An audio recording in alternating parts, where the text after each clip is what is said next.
Assalamualaikum warahmatullahi wabarakatuh. Waalaikumsalam warahmatullahi wabarakatuh. Baik, kami dari kelompok 4 itu akan membahas mengenai kasus 2, itu Willie Jackson, di mana dia bergerak sebagai accounting major di sebuah perusahaan. Sebelum itu, saya akan memperkenalkan anggota kelompok saya terlebih dahulu. Kami terdiri dari 4 orang atas diskusi ini. Yang pertama ada saya sendiri selaku moderator, Fadila Reski, dengan nomor NIM 2204339. Kemudian rekan saya, Jingga Dwista, akan membahas soal kasus 1, itu di mana akan membahas soal kasus 1 dengan nomor NIM 220431108. Kemudian ada rekan saya lagi akan membahas soal kasus 2, Khairunisa Hanifah dengan nomor NIM 220431311. Dan rekan saya yang terakhir itu ada Hanifah Azriani dengan nomor NIM 220434041. Baik, sebelum kita membahas ke soal kasus, kita akan membahas terlebih dahulu mengenai analisis kasus yang telah diberikan, yaitu Willie Jackson menghadapi dilema etika dan hukum terkait kutipan minor yang ia terima setelah menghadiri pesta kelulusan. Kutipan tersebut berhubungan dengan kepemilikan alkohol sebagai minor yang dapat berdampak pada statusnya dalam perusahaan akuntansi tempat ia bekerja. Nah, apa analisis kasus? Yang pertama itu terkait dengan dilema Wiley. Yang pertama, ia sudah mengisi formulir penangkapan dan penghukuman dengan jawaban tidak, karena pada saat itu ia tidak memiliki catatan kriminal. Setelah menerima kutipan minor, ia tidak yakin apakah harus memperbaharui jawabannya atau tidak.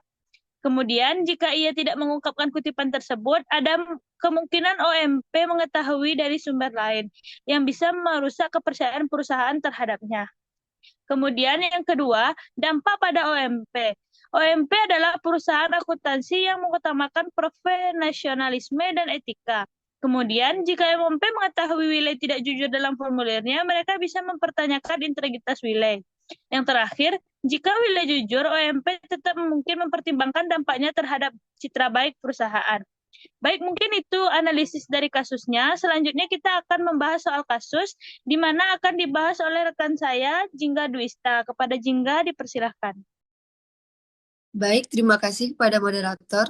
Selanjutnya saya akan membahas soal kasus 1, di mana soalnya yaitu tempatkan diri Anda pada posisi Willy. Bagaimana Anda menanggapi tamu penangkapan dan penghukuman sebelum merespon identifikasi alternatif keputusan yang tersedia untuk Anda.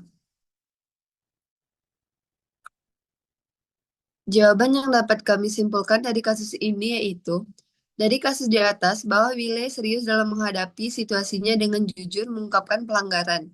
Wile dapat mengakui bahwa ia menerima surat tilang karena kepemilikan alkohol. Dengan kejujurannya, ini perusahaan dapat mempertimbangkan dalam evaluasi karyawannya.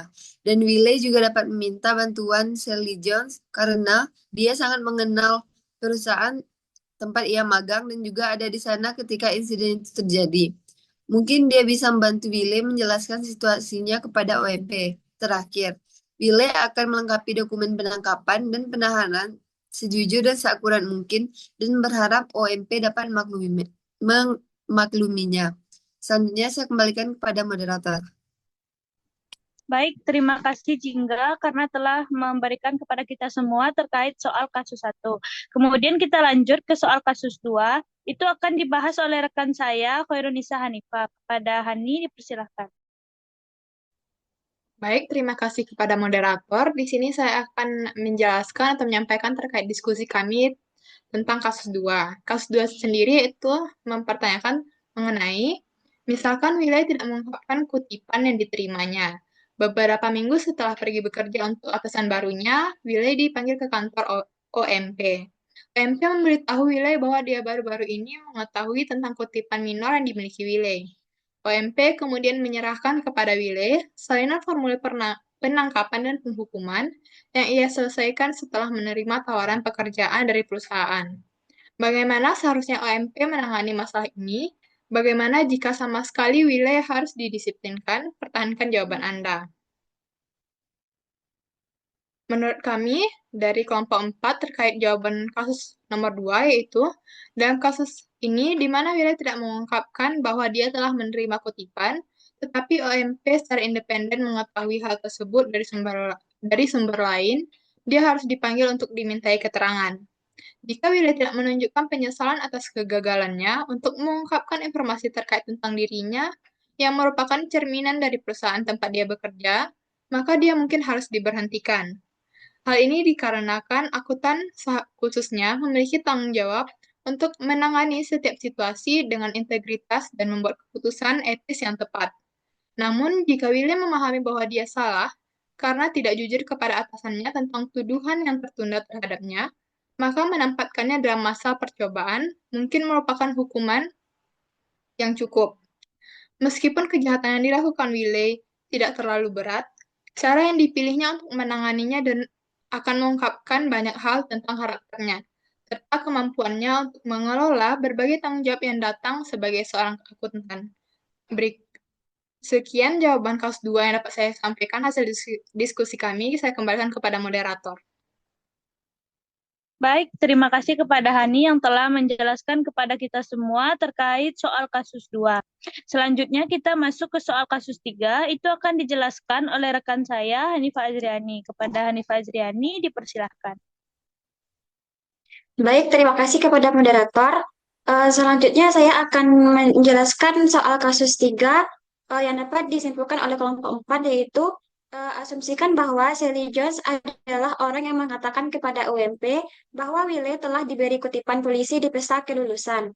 Apakah Anda percaya Sally memiliki tanggung jawab moral atau etika untuk memberitahu UMP tentang hal itu? Mengapa atau mengapa tidak? Eh, maka jawaban kasus 3 yang dapat kami simpulkan adalah jika Silly adalah orang yang mengatakan kepada UMP bahwa Willy telah diberi kutipan polisi di pesta kelulusan, maka Silly tidak memiliki tanggung jawab moral atau etika untuk memberitahu UMP tentang hal itu, karena Willy melakukan pelanggaran kecil atau masalah pribadi. Tetapi Willy harus segera memberitahu UMP tentang kutipan minor yang diterimanya untuk mempertahankan kepercayaan dan profesionalismenya. UMP juga harus menangani masalah ini dengan mempertimbangkan kebijakan perusahaan dan dampaknya terhadap Willy sebagai karyawan. Sekian yang dapat saya sampaikan, saya kembalikan ke moderator. Baik, terima kasih Hanifah Azriani telah menjelaskan kepada kita semua terkait jawaban soal kasus 3. Nah, dari soal kasus yang telah dijelaskan oleh teman saya tadi, maka dapat kita tarik kesimpulan itu keuntungan menggunakan alur kerja. Yang pertama, meningkatkan efisiensi kerja. Kedua, mengoptimalkan penggunaan sumber daya. Ketiga, memperbaiki kualitas pekerjaan. Dan keempat, memudahkan pengawasan serta evaluasi kerja. Nah, selain itu, kesimpulan dan saran yang kita ambil yaitu alur kerja adalah metode yang efektif untuk meningkatkan efisiensi dan kualitas pekerjaan. Mulai dari mengidentifikasi masalah dan tujuan, lalu merancang alur kerja yang sesuai dengan dan memperbaiki proses pekerjaan. Mungkin itu terkait diskusi kelompok kita pada hari ini. Apabila kami dari kelompok 4 memiliki kesalahan, kami mohon maaf. Kami sudahi diskusi kita pada hari ini. Assalamualaikum warahmatullahi wabarakatuh. Waalaikumsalam warahmatullahi wabarakatuh.